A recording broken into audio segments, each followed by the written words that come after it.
Right. Before we begin, please make sure you know what you are doing before any attempt to improve your electric scooter.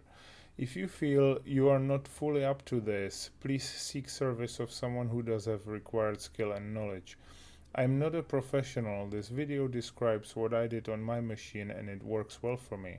You will most likely have to find your own solutions to your particular issues, but I hope this will serve as a source of useful information should you choose to tune your ride up. This is the second part of my suspension upgrade project. Watch part 1 first to get the full picture.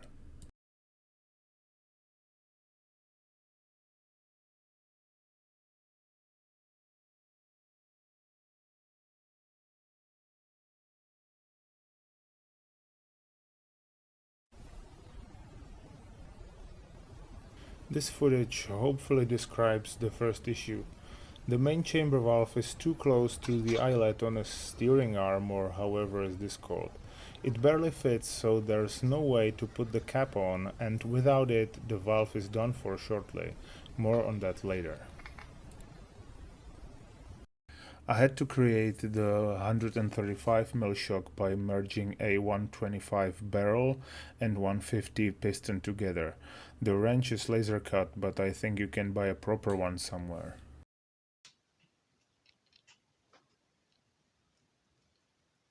Make sure to completely drain your shocks before messing with them. This time I'm gonna take it apart, and doing this with high pressure inside is a really bad idea. Hole in the ceiling, broken window, teeth knocked out, that sort of bad idea.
I spent a lot of time trying to find a suitable 90-degree fitting or some kind of extender to bypass the eyelet, but to no avail. So I created this. This is a semi-finished fitting fresh from the lathe. I tightened it and made a little mark to which it was aligned on a CNC mill to finish the inlet head and some other shapes on the fitting. This way you can ensure that it will face wherever you want it to. The only drawback is that it would most likely fit only this particular shock barrel, since the thread lead is always slightly differently oriented and you never know which way it will be facing after tightening.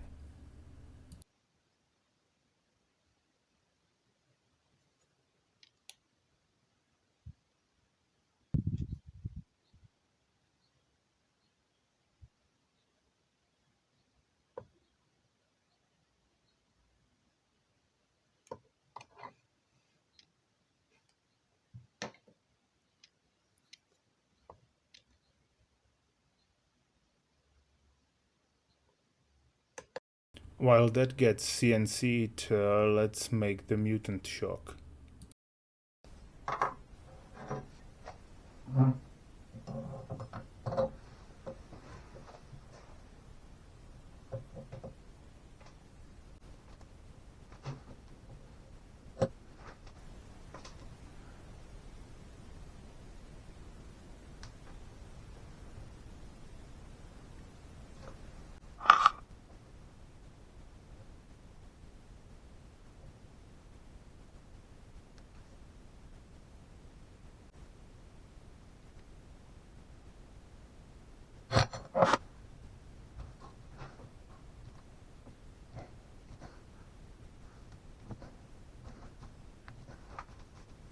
This and reassembling the shock is rage-inducing stuff, so shield yourself with some unicorn pictures or just place something you won't regret breaking within reach.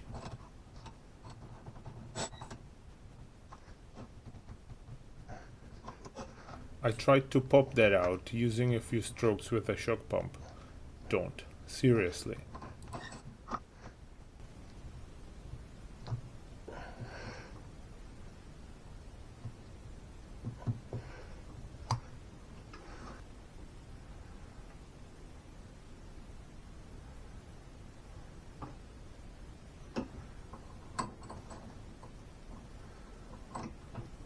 Clean it properly, relube with silicone oil, and oh joy, repeat with the other one. Make sure you assemble correct parts, otherwise you'll just end up having a standard shock back.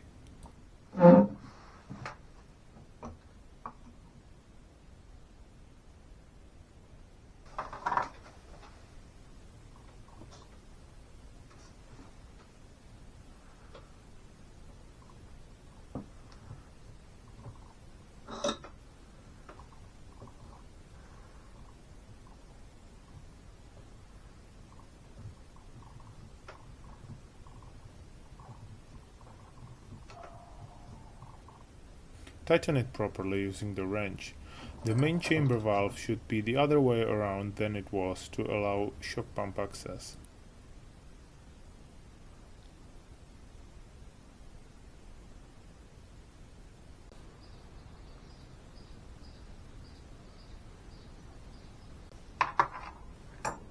Here is the completed fitting, made from steel, black oxide finish, and fits like it should. If you want to do something like this, have it machined. There is certain precision required and it looks way better.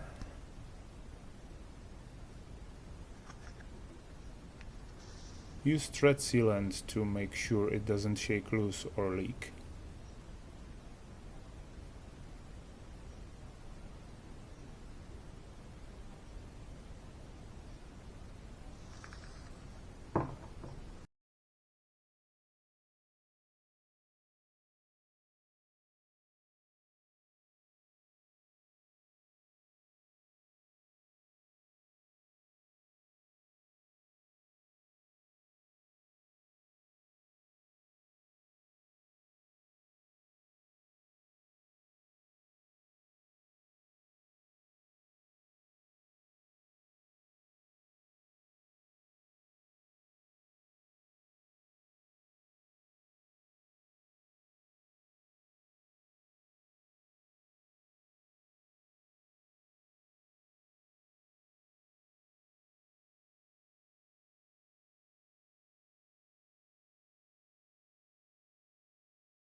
Drop a comment if interested in a CAD file and drawings for the fitting.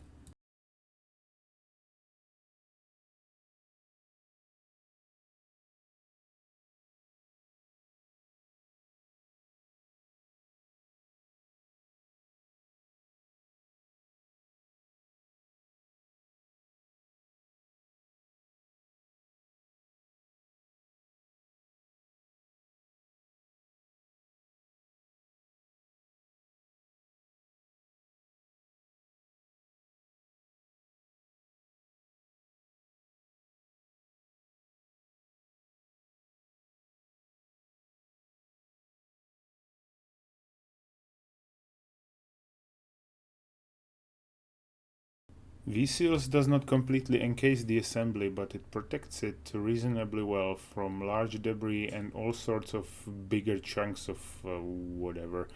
Periodic relubrication and basic cleaning is still required.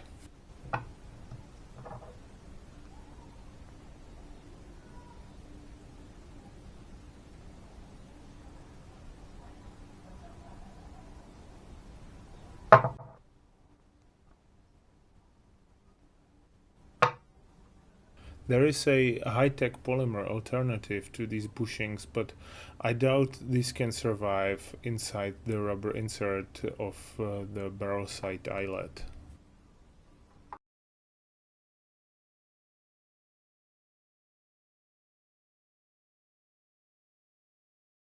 Leave the hammer alone, use a vise or something to press it in.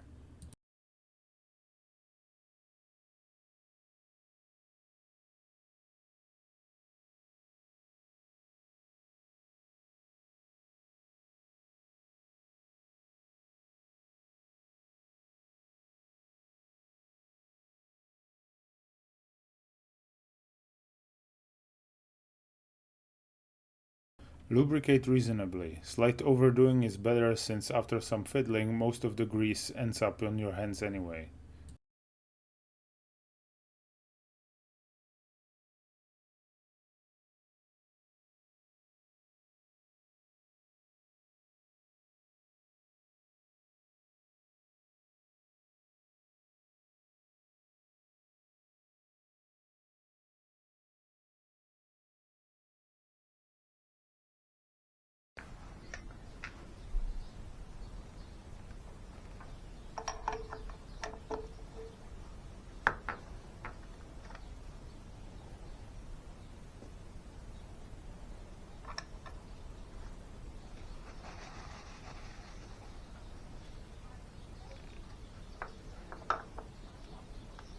The shock is wrapped in a protective neoprene sleeve.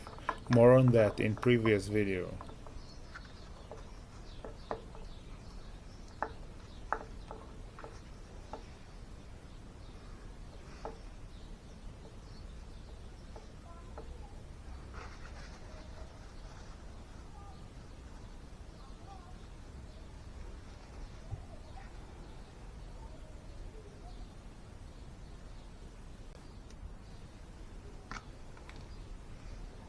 Use thread locker to secure all the screws.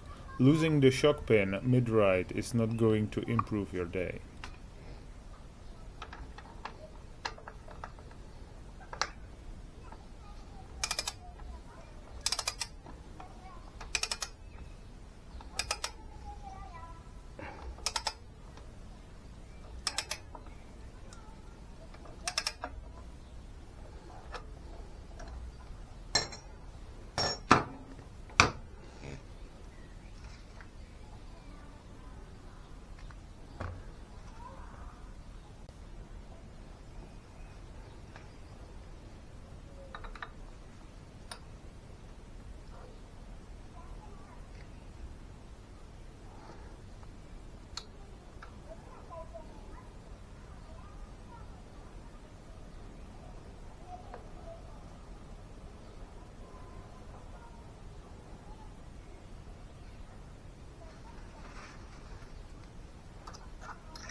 End result: shock size is matching, both valves are accessible, and the whole thing is protected against dirt and water.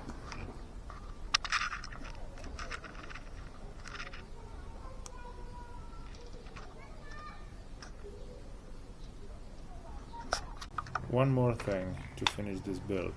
Check your mud guards. Mine had this spike poking out, not a good thing dangling above your wheel.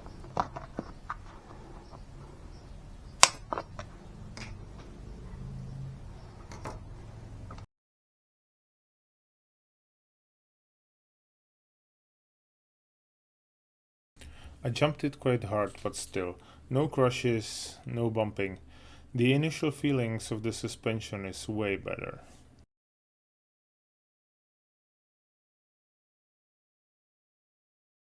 Anyway, this is all I have to share for now. I'm not including any test ride video because this is about feeling and comfort, something definitely non-transferable via footage of a bouncing wheel. All I can tell you is that the air shocks are definitely improving my ride. Some surfaces like old cobbled squares were previously completely unrideable.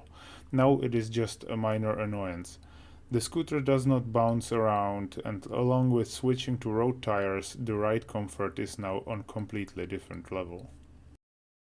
A mudguard upgrade coming up next. Till then, ride well.